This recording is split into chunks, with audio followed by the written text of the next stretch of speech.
What is the soul? Different religions and different cultures all have their different, slightly varying versions of what the soul is.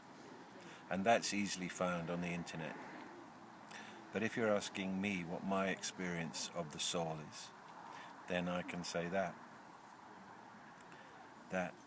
the soul, as far as I can see,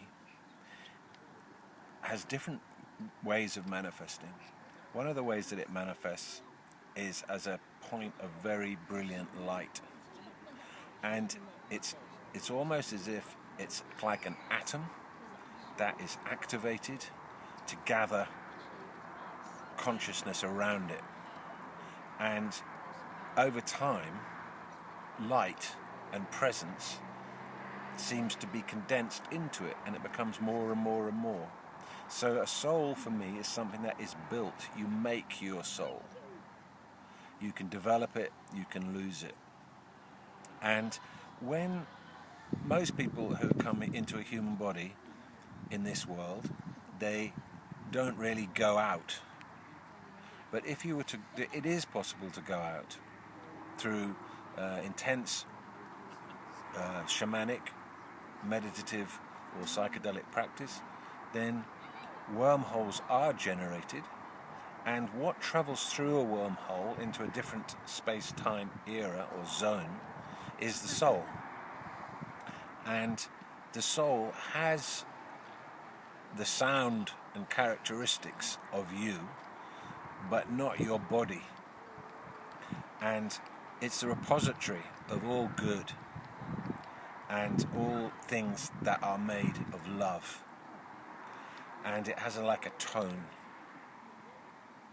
And I've experienced that, and I've seen that. Who I am is more than my soul. My soul is a phenomena and a very pure expression of me. The soul could be said to be the pulse that makes us take a breath. The soul could be the source of thought, the I, the sense of I, the sense of I am, the purest sense. But in the Hindu tradition, for example, it's called Atman, the sense of I am. But then there's Param Atman, which is supreme self. And there isn't a point where the Atman ends and the supreme self begins. So the soul and the super soul, or the great spirit, are one and the same. And the soul is a manifestation of that. But who I am, that is unchanging, who I have always been, who the one that doesn't evolve, that I am, is accessed by having a soul, a sense of self, a battery, but it is not the totality of it. The soul isn't the totality of that. That's why, it's Rumi was talking about, wasn't he? Is the ocean, the drop hits the ocean, and then of course the ocean in the drop.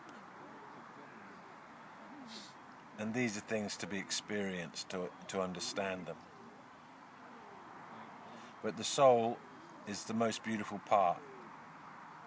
The soul is who I am in other worlds, in celestial worlds.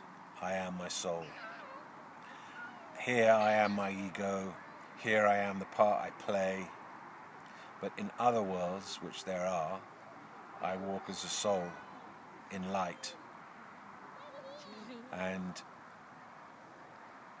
it's a beautiful thing. Everybody has the potential for a soul. And their choice is, if they choose it, they can grow it. At the end of our lives, there is a process, which I saw, where all the times that we were in presence, as opposed to travelling along as a waveform, a character in a play, all the times we were as a present, as an energy, as a particle presence, those times all become condensed into the soul, into the sphere of the soul. And it's that continues on into the next body. That is what I saw. I may have come to wrong conclusions about what I saw, but that's what I saw. So most people don't feel or see or experience their soul directly in life. But it's there, and when you do see it, it's a great and beautiful light.